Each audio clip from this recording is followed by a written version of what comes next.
सुप्रभात बच्चों। मेरा नाम रेखा चंद्रकांत बारी है। बच्चों, आज हम किसके बारे में अध्ययन करेंगे? व्याकरण के बारे में। इसके पहले हमने भाषा के 3 प्रकारों के बारे में जाना था। वह क्या है? मौखिक भाषा, लिखित भाषा और सांकेतिक भाषा। जब व्यक्ति बोलकर अपने विचारों का आदान प्रदान करता है तो वह मौखिक भाषा होती है, और यदि लिखकर विचारों का आदान प्रदान किया जाए तो वह लिखित भाषा होती है। जब व्यक्ति बोले भी नहीं और लिखे भी नहीं, केवल संकेत या इशारों के द्वारा वार्तालाप करता है, वही सांकेतिक भाषा होती है। यह मैं आपको पहले बता चुकी हूँ। व्याकरण एक दूसरे से जुड़े हुए हैं, इसीलिए मैं यहाँ पर इसका पहले आपको मैंने इसके बारे में बताया था। अब हम व्याकरण का अध्ययन करते हैं। व्याकरण वह शास्त्र है जो भाषा को शुद्ध रूप से उच्चारण करना, शुद्ध रूप में पढ़ना, शुद्ध रूप में लिखना और शुद्ध रूप में प्रयोग करना सिखाता है। व्याकरण के 4 प्रकार हैं: वर्ण विचार, शब्द विचार, वाक्य विचार और पद विचार। पद विचार में पद वाक्यों के योग से बनता है, वाक्य शब्दों के योग से या जुड़कर बनते हैं, और शब्द जो हैं वो वर्णों के योग से बनते हैं, यानी वर्ण के जुड़ने से बनते हैं। तो वर्ण कहाँ से आए? तो चलिए अब हम जानते हैं कि वर्ण विचार क्या है और वर्ण किससे बनते हैं। वर्ण बनते हैं ध्वनि से। किससे बनते हैं? ध्वनि से। अब यह ध्वनि क्या है?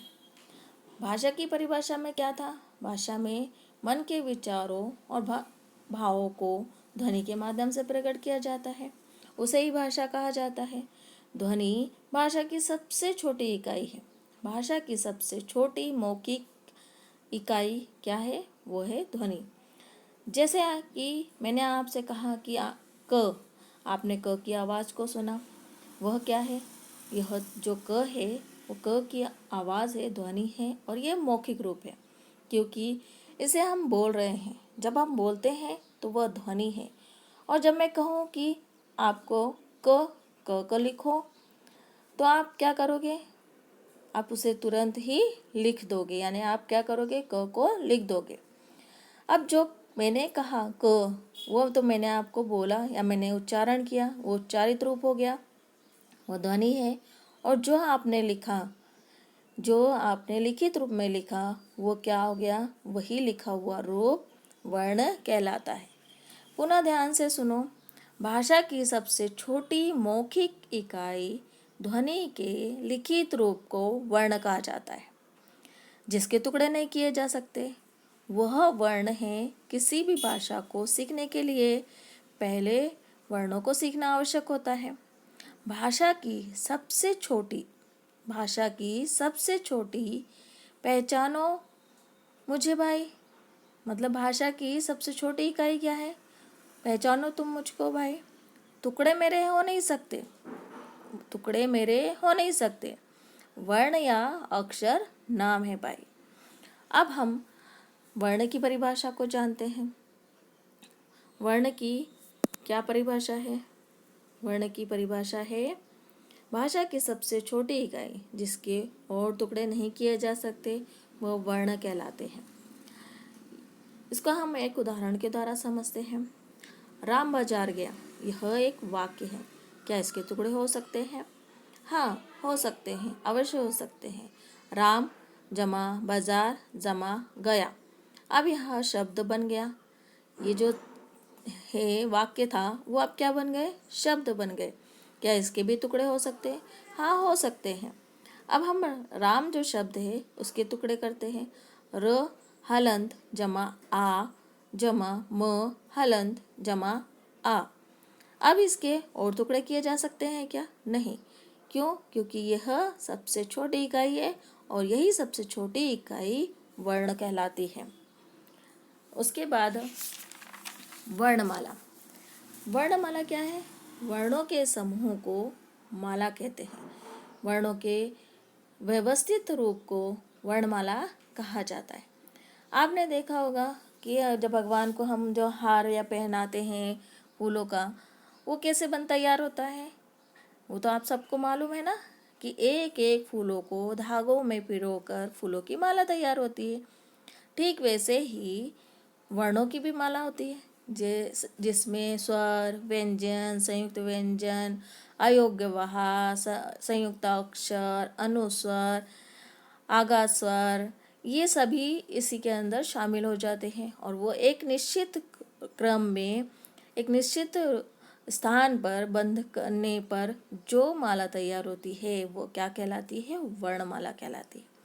वर्ण के दो प्रकार होते हैं, एक होता है स्वर और दूसरा होता है व्यंजन। अब हम स्वर के बारे में जानते हैं। स्वर क्या है? स्वर स्वतंत्र है। स्वतंत्र है, जैसे हम स्वतंत्र हैं, हमें आज़ादी मिली हुई है हमारे देश को। वो पहले गुलाम थे, गुलामी की जंजीरों में थे, लेकिन हमारे देश के वीरों ने हमारे भारत को उन गुलामी से आज़ादी दिलाई, स्वतंत्र किया। वैसे ही हमारे जो स्वर हैं वो क्या है? स्वतंत्र हैं। पर किससे स्वतंत्र हैं?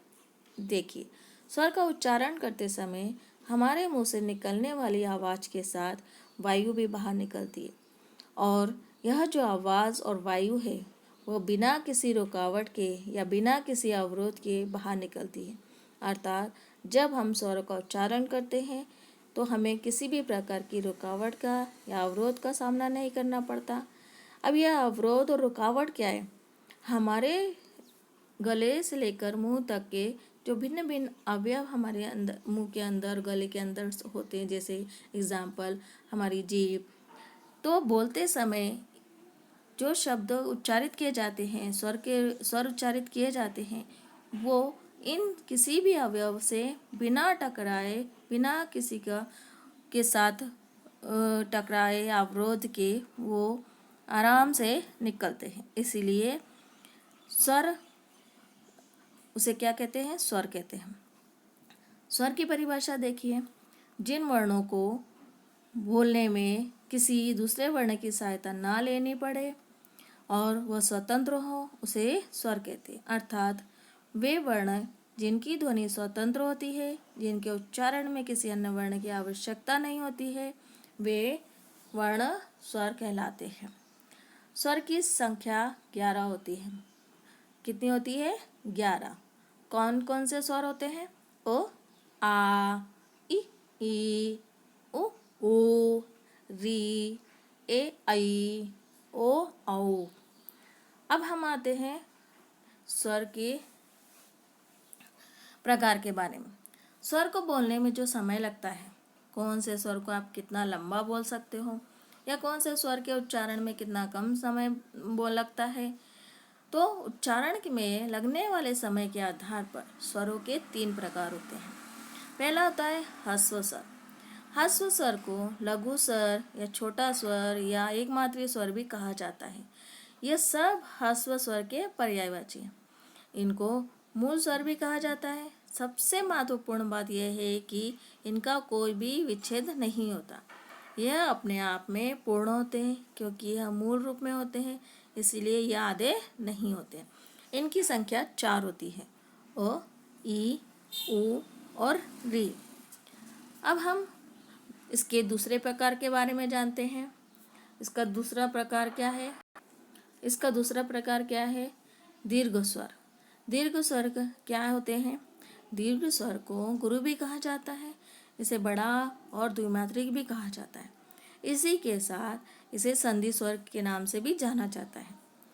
अब वे स्वर जिनके उच्चारण में ह्रस्व स्वर से दुगुना समय लगता है, यानी कि जितना समय ह्रस्व स्वर को बोलने में लगता है उससे डबल यानी कि दुगना समय किसे बोलने में लगता है?